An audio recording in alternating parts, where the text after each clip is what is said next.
Hi ವೀಕ್ಷಕರೇ, ಎಲ್ಲರಿಗೂ ನಮಸ್ಕಾರ.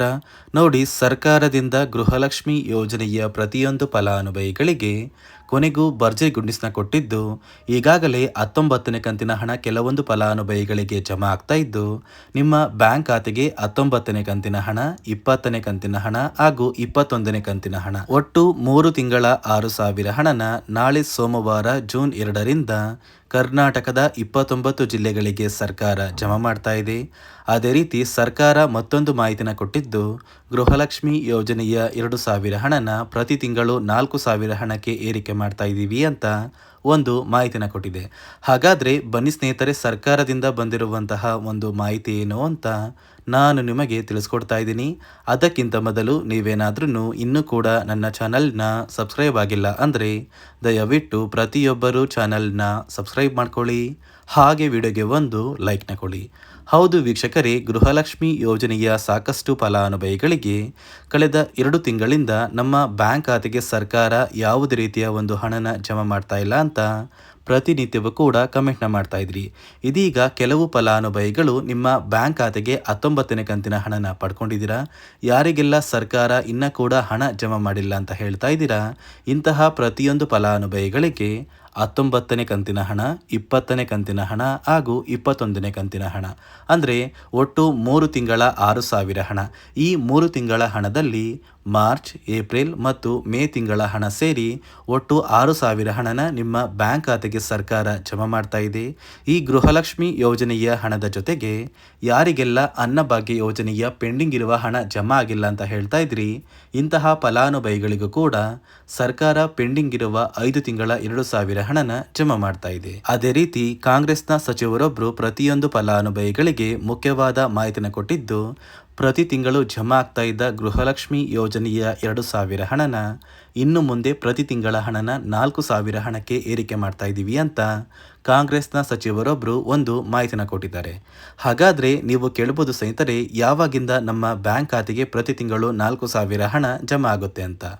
ನೋಡಿ ಸ್ನೇಹಿತರೆ, ಸಚಿವರು ಕೊಟ್ಟಿರುವಂತಹ ಒಂದು ಮಾಹಿತಿಯ ಪ್ರಕಾರ ಮುಂದೆ ಬರುವಂತಹ ಒಂದು ಲೋಕಸಭಾ ಚುನಾವಣೆಯಲ್ಲಿ ನೀವು ಕಾಂಗ್ರೆಸ್ ಸರ್ಕಾರಕ್ಕೆ ಮತ ನೀಡಿ ಕಾಂಗ್ರೆಸ್ ಸರ್ಕಾರನ ಗೆಲ್ಲಿಸಿದ್ರೆ 2,000 ಹಣ ಇರುವಂತಹ ಗೃಹಲಕ್ಷ್ಮಿ ಯೋಜನೆಯ ಹಣನ ಪ್ರತಿ ತಿಂಗಳು 4,000 ಹಣಕ್ಕೆ ಏರಿಕೆ ಮಾಡ್ತೀವಿ ಅಂತ ಸಚಿವರು ಮುಖ್ಯವಾದ ಮಾಹಿತಿನ ಕೊಟ್ಟಿದ್ದು, ಸದ್ಯಕ್ಕೆ ಪ್ರತಿ ತಿಂಗಳು ನಿಮ್ಮ ಬ್ಯಾಂಕ್ ಖಾತೆಗೆ 2,000 ಹಣನೇ ಜಮಾ ಆಗ್ತಾ ಇದೆ. ಜೂನ್ 2 ಸೋಮವಾರದಿಂದ ಕರ್ನಾಟಕದ 28 ಜಿಲ್ಲೆಗಳಿಗೆ ಸರ್ಕಾರ 3 ತಿಂಗಳ 6,000 ಹಣನ ಜಮಾ ಮಾಡ್ತಾ ಇದೆ. ನೋಡಿ, ನೀವು ಈ 6,000 ಹಣನ ಪಡ್ಕೋಬೇಕು ಅಂದರೆ ಸರ್ಕಾರ ಪ್ರತಿಯೊಂದು ಫಲಾನುಭವಿಗಳಿಗೆ 5 ಹೊಸ ನಿಯಮಗಳನ್ನ ಜಾರಿಗೆ ತಂದಿದ್ದು, ಈ 5 ನಿಯಮಗಳ ಆಧಾರದ ಮೇಲೆ ಪ್ರತಿಯೊಂದು ಫಲಾನುಭವಿಗಳ ಒಂದು ದಾಖಲಾತಿಗಳನ್ನ ಸರ್ಕಾರ ಮರುಪರಿಶೀಲನೆ ಮಾಡಿ ನಂತರ ನಿಮ್ಮ ಬ್ಯಾಂಕ್ ಖಾತೆಗೆ 6,000 ಹಣನ ಜಮಾ ಮಾಡುತ್ತೆ. ಹಾಗಾದರೆ ಬನ್ನಿ ಸ್ನೇಹಿತರೆ, ಸರ್ಕಾರ ಜಾರಿಗೆ ತಂದಿರುವ ಆ 5 ಹೊಸ ನಿಯಮಗಳು ಏನು ಅಂತ ಕೂಡ ನಾನು ನಿಮಗೆ ತಿಳಿಸ್ಕೊಡ್ತಾ ಇದ್ದೀನಿ.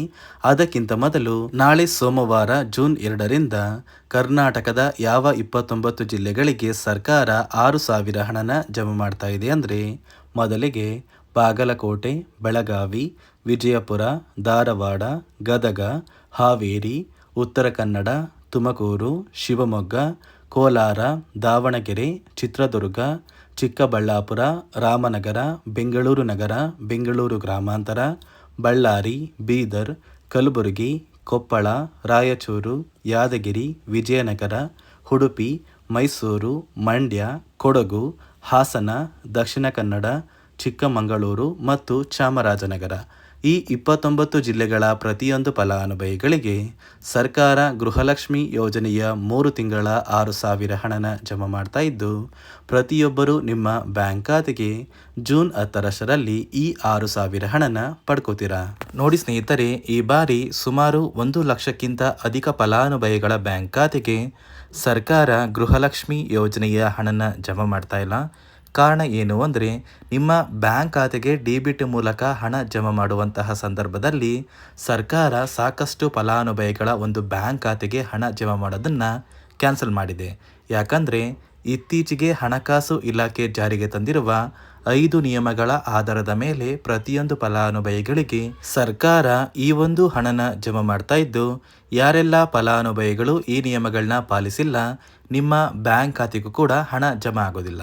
ಹಾಗಾದರೆ ಬನ್ನಿ ಸ್ನೇಹಿತರೆ, ಸರ್ಕಾರ ಜಾರಿಗೆ ತಂದಿರುವ ಆ 5 ಹೊಸ ನಿಯಮಗಳು ಏನು ಅಂತ ನಾನು ನಿಮಗೆ ತಿಳಿಸ್ಕೊಡ್ತಾ ಇದ್ದೀನಿ. ನೋಡಿ ಸ್ನೇಹಿತರೆ, ಮೊದಲನೆಯ ಒಂದು ನಿಯಮ ಬಂದು, ಸಾಕಷ್ಟು ಫಲಾನುಭವಿಗಳು ಹೊಂದಿರುವಂತಹ ಒಂದು ರೇಷನ್ ಕಾರ್ಡ್ ಏನಿದೆ, ಆ ಒಂದು ರೇಷನ್ ಕಾರ್ಡ್ನ ಮನೆಯ ಸದಸ್ಯರ ಪ್ರತಿಯೊಬ್ಬರ ಒಂದು ಆಧಾರ್ ಕಾರ್ಡ್ನ ನಿಮ್ಮ ರೇಷನ್ ಕಾರ್ಡ್ಗೆ ಕಡ್ಡಾಯವಾಗಿ ಲಿಂಕ್ ಮಾಡಿಸ್ಬೇಕು.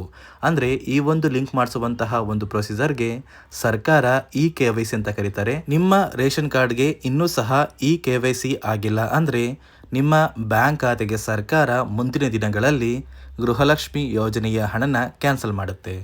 ಅದೇ ರೀತಿ ಎರಡನೆಯ ಒಂದು ನಿಯಮ ಬಂದು, ಸಾಕಷ್ಟು ಫಲಾನುಭವಿಗಳು ಕಳೆದ 3 ತಿಂಗಳಿಂದ ಸರ್ಕಾರದಿಂದ ಬರ್ತಾ ಇರುವಂತಹ ಒಂದು ರೇಷನ್ ಏನಿದೆ, ಅಂದರೆ ಉಚಿತ ಅಕ್ಕಿ ಏನಿದೆ, ಈ ಒಂದು ರೇಷನ್ನ ಪಡ್ಕೋತಾ ಇಲ್ಲ. ಒಂದು ವೇಳೆ ಕಳೆದ 3 ತಿಂಗಳಿಂದ ನೀವು ರೇಷನ್ನ ಪಡ್ಕೊಂಡಿಲ್ಲ ಅಂದರೆ ಸರ್ಕಾರ ನಿಮ್ಮ ಬಳಿ ಇರುವಂತಹ ಒಂದು ರೇಷನ್ ಕಾರ್ಡ್ನ ಕ್ಯಾನ್ಸಲ್ ಮಾಡುತ್ತೆ. ನಿಮ್ಮ ರೇಷನ್ ಕಾರ್ಡ್ನ ಸರ್ಕಾರ ಕ್ಯಾನ್ಸಲ್ ಮಾಡಿದರೆ ನಿಮ್ಮ ಬ್ಯಾಂಕ್ ಖಾತೆಗೆ ಗೃಹಲಕ್ಷ್ಮಿ ಯೋಜನೆಯ ಹಣ ಇರ್ಬೋದು ಮತ್ತು ಸರ್ಕಾರದಿಂದ ಬರುವಂತಹ ಒಂದು ಸೌಲಭ್ಯಗಳನ್ನ ನೀವು ಕಳ್ಕೋಬೇಕಾಗುತ್ತೆ. ಅದೇ ರೀತಿ ಮೂರನೆಯ ಒಂದು ನಿಯಮ ಬಂದು, ನೋಡಿ ಸ್ನೇಹಿತರೆ, ನಿಮ್ಮ ಬಳಿ ಇರುವಂತಹ ಒಂದು ಆಧಾರ್ ಕಾರ್ಡ್ ಏನಿದೆ, ಆ ಒಂದು ಆಧಾರ್ ಕಾರ್ಡ್ನ ಕಳೆದ 15 ವರ್ಷಗಳಲ್ಲಿ ನೀವು ಯಾವುದೇ ರೀತಿಯ ಒಂದು ತಿದ್ದುಪಡಿನ ಮಾಡಿಸಿಲ್ಲ ಅಂದರೆ ನಿಮ್ಮ ಬ್ಯಾಂಕ್ ಖಾತೆಗೆ ಸರ್ಕಾರ ಗೃಹಲಕ್ಷ್ಮಿ ಯೋಜನೆಯ ಹಣನ ಕ್ಯಾನ್ಸಲ್ ಮಾಡುತ್ತೆ. ಯಾಕಂದರೆ ಸರ್ಕಾರದಿಂದ ಬಂದಿರುವಂತಹ ಒಂದು ಆದೇಶದ ಪ್ರಕಾರ ಪ್ರತಿಯೊಂದು ಫಲಾನುಭವಿಗಳು ಕಳೆದ 15 ವರ್ಷಗಳಲ್ಲಿ ಯಾವುದೇ ರೀತಿಯ ಒಂದು ತಿದ್ದುಪಡಿನ ನಿಮ್ಮ ಆಧಾರ್ ಕಾರ್ಡ್ಗೆ ನೀವು ಮಾಡಿಸಿಲ್ಲ ಅಂದರೆ ಕಡ್ಡಾಯವಾಗಿ ಆದಷ್ಟು ಬೇಗ ನಿಮ್ಮ ಆಧಾರ್ ಕಾರ್ಡ್ಗೆ ತಿದ್ದುಪಡಿನ ಮಾಡಿಸಿ. ಅದೇ ರೀತಿ ನಾಲ್ಕನೆಯ ಒಂದು ನಿಯಮ ಬಂದು, ನಿಮ್ಮ ಕುಟುಂಬದ ಒಂದು ವಾರ್ಷಿಕ ಆದಾಯ 7 ಲಕ್ಷಕ್ಕಿಂತ ಕಡಿಮೆ ಇರಬೇಕು. ಒಂದು ವೇಳೆ ನಿಮ್ಮ ಕುಟುಂಬದ ವಾರ್ಷಿಕ ಆದಾಯ 7 ಲಕ್ಷಕ್ಕಿಂತ ಜಾಸ್ತಿ ಇದ್ದರೆ ನಿಮ್ಮ ಬ್ಯಾಂಕ್ ಖಾತೆಗೆ ಸರ್ಕಾರ ಗೃಹಲಕ್ಷ್ಮಿ ಯೋಜನೆಯ ಹಣನ ಕ್ಯಾನ್ಸಲ್ ಮಾಡುತ್ತೆ. ಅದೇ ರೀತಿ ಐದನೆಯ ಒಂದು ನಿಯಮ ಬಂದು, ನಿಮ್ಮ ಕುಟುಂಬದ ಸದಸ್ಯರು ಅಥವಾ ಗೃಹಲಕ್ಷ್ಮಿ ಯೋಜನೆಯ ಫಲಾನುಭವಿಗಳು ಯಾರು ಕೂಡ ಸರ್ಕಾರಿ ನೌಕರರಾಗಿ ಕಾರ್ಯನಿರ್ವಹಿಸ್ತಾ ಇರಬಾರ್ದು. ಒಂದು ವೇಳೆ ನಿಮ್ಮ ಕುಟುಂಬದಲ್ಲಿ ಯಾರೇ ಆಗಿದ್ರೂ ಸರ್ಕಾರಿ ನೌಕರರಾಗಿ ಕಾರ್ಯನಿರ್ವಹಿಸ್ತಾ ಇದ್ದರೆ ನಿಮ್ಮ ಬ್ಯಾಂಕ್ ಖಾತೆಗೆ ಗೃಹಲಕ್ಷ್ಮಿ ಯೋಜನೆಯ ಹಣ ಕ್ಯಾನ್ಸಲ್ ಆಗುತ್ತೆ. ಈ 5 ನಿಯಮಗಳ ಆಧಾರದ ಮೇಲೆ ಪ್ರತಿಯೊಂದು ಫಲಾನುಭವಿಗಳಿಗೆ ಸರ್ಕಾರ ಹಣ ಜಮಾ ಮಾಡ್ತಾ ಇದೆ. ಒಂದು ವೇಳೆ ನೀವು ಈ 5 ನಿಯಮಗಳನ್ನ ಪಾಲಿಸಿಲ್ಲ ಅಂದರೆ ನೀವು ಕೂಡ ಗೃಹಲಕ್ಷ್ಮಿ ಯೋಜನೆಯ ಹಣದಿಂದ ವಂಚಿತರಾಗಬೇಕಾಗುತ್ತೆ. ನೋಡಿ ಸ್ನೇಹಿತರೆ, ನಾಳೆ ಸೋಮವಾರದಿಂದ ಕರ್ನಾಟಕದ 29 ಜಿಲ್ಲೆಗಳಿಗೆ ಸರ್ಕಾರ ಗೃಹಲಕ್ಷ್ಮಿ ಯೋಜನೆಯ 6,000 ಹಣನ ಜಮಾ ಮಾಡ್ತಾ ಇದೆ.